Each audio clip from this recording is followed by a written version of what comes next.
Hello again! I'm sure that unlike all the other previous videos that I've done, this is the one that's finally going to go viral.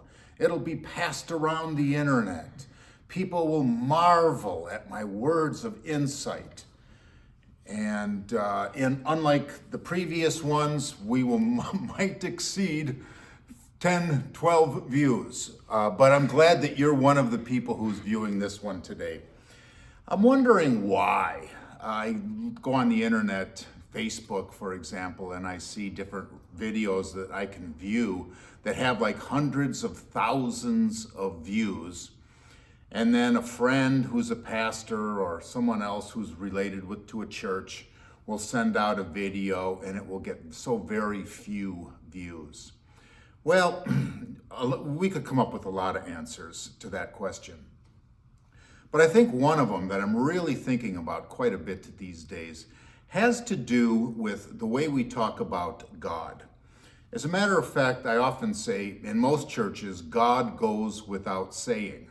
In other words, God is so taken for granted, so much just an unrecognized participant in what the church is doing that people don't talk about God much anymore. God goes without saying in more ways than one. And so I'm thinking about different ways to talk about God that might connect more with people in the present day in 2023. I read a book several years ago by a theologian named Helmut Thielicke. He was a German theologian during World War II in particular, really at odds with the Nazi regime, so they had to kind of squirrel him away to a place far away from the reach of the SS and Gestapo so he wouldn't get arrested. And then after the war, he had some very interesting things to say about the demise of Christianity in Germany after World War II. And he said so much of it had to do with the bland language that was being used from the pulpits in Germany to talk about God. Preaching, for example, had become boring and dull and lifeless, and there were no new ways of describing God. After all so many people had been through during the war, they had so little to explain about God being in those experiences with them. When they started to talk about God, they reverted back to the old language they used prior to the war. He said, now why is it that people would have such a significant experience of life and death, no less, that after all of that, when they want to talk about God, it's almost as if they had very little to say about God and anything new and vibrant and vital. So he said, we need to stretch the way we talk about God and think about God. We need to have new words to speak about God, to go from the depths of our experience and then speak of it without fear of maybe not saying things doctrinally correctly. Instead, talk about the depths of our experience and this unseen, mysterious force that accompanied us through it. So I'm thinking now is when we need to go to that, because one of the problems Thielicke said in his day was, of course, the lack of vital language about God. And so he wrote a book called The Trouble with the Church. And the trouble with the church in that day was, as I've been describing, dull language pertaining to God. And I think the trouble with the church in our day, among a lot of things, may be the dull language that we're using, and we're not talking about God in any kind of a way that reaches people where they are. I'm amazed when I use sermon illustrations maybe to talk about God.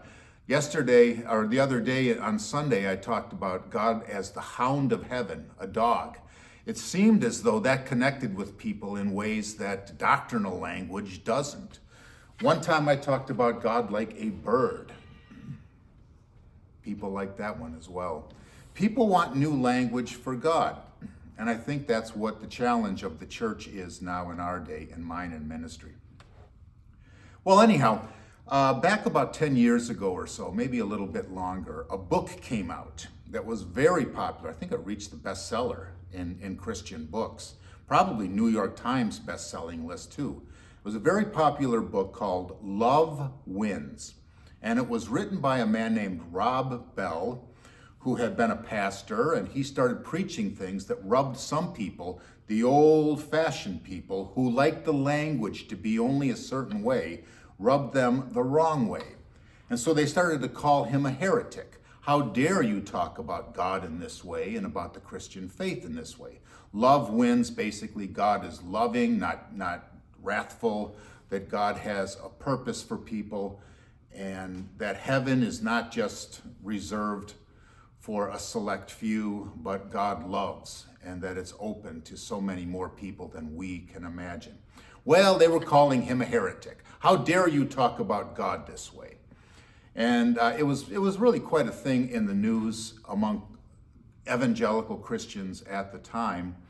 And in the church I was serving at the time, a church that I've tried very hard to forget ever since, there was a man who was the editor of the book Love Wins. He was the executive vice president and chief editor of religious books for Harper One Publishers. His name is Mickey Maudlin. Mickey was a congregant in the church I was serving, and so I caught wind of all the things that were taking place with the book that he edited, that he was the publisher of, and that his author that he was supporting and that he was backing was getting a lot of hurtful and harmful criticism. So I sent Mickey an email one day about a passage from The Trouble with the Church by Helmut Thielicke about how we need to risk heresy in order to arrive at the truth. We need to use new language and formulate things differently in our day, because it won't reach people in our day if we don't speak a language they understand. So last week, I was looking at different things from the past, and I found an article that Mickey Maudlin wrote during all of this. And he wrote this article to kind of explain why Love Wins said what they said, and they published what they published. He said this: I will close with a quote. My pastor emailed to me during the publishing storm around Love Wins. It comes from the great German evangelical author Helmut Thielicke, who wrote wise and wonderful books in the post-war decades. I am tempted to commit it to memory.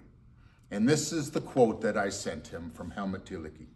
The unfaithful witness is the one who simply transmits the conventional and familiar, unchanged and undigested. He is unfaithful in the first place because he is lazy. For the labor of interpretation and contemporization, the work of translation, is grueling work and is never done without abortive trials and breathtaking risks. He who simply repeats the old phrases takes no risks. It is easy to remain orthodox and hew to the old line. But he who speaks to this hour's need and translates the message will always be skirting the edge of heresy. Heresy meaning those beliefs that are not accepted by the dominant people in the church. They'll always be skirting the edge of heresy. Only he who risks heresies can gain the truth. And so I'm challenged during this summer and in the weeks ahead as I preach from the pulpit and maybe come to you on Wednesdays to talk in language that might be unfamiliar but might speak to the world as it is right now. I think that's the trouble with the church. And I think there's something that you can say about God as well. It doesn't have to come from only one person, but it comes from the depths of your own experience. And you formulate it and you attribute words to it. And they don't have to be the old words. God is alive, not dead. God is a living being, not ink on paper. So experience God this week and come up with some language, and let's share it together in the weeks ahead. Bye now. Like this if you like it. Bye.